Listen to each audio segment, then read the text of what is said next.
The War of 1812 is often forgotten about. So too are the stories about how a few thousand soldiers, militia, and First Nations were able to defeat a much larger American force.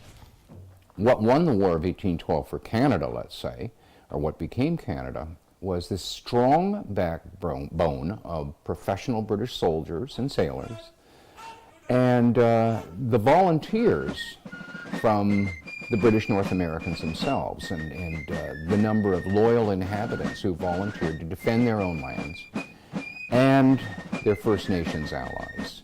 And it was that combination of British regulars, Canadian militia, and First Nations allies working together in a common cause that enabled them to successfully defend British North America and allow it to develop into what would eventually confederate into the nation of Canada.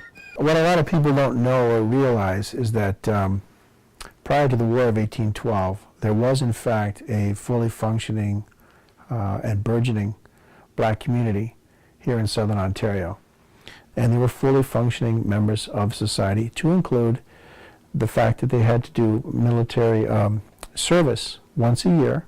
When General Brock returned on August the 28th, 1812, he gave out a general order allowing for the formation of a colored corps. These were very, very brave people. Despite the overwhelming odds, they were determined to rid this land of the American pestilence and keep this country British and free from the American invasion. From the war, we start to see the early foundations on which Canada was built. So that the War of 1812 was a nation-building event. If it had not been for the War of 1812, if the experience had been different in British North America, if the Americans had never declared war, had never invaded, there's a good chance that these disparate British provinces never would have thought in any sort of national way. But the War of 1812 was something that gave them a shared danger, a shared experience, and a shared distrust of the Americans that maybe made it easier for them to confederate in 1867. That the foundations of tolerance and understanding were not laid in our time or the 1960s. They were already established by 1812.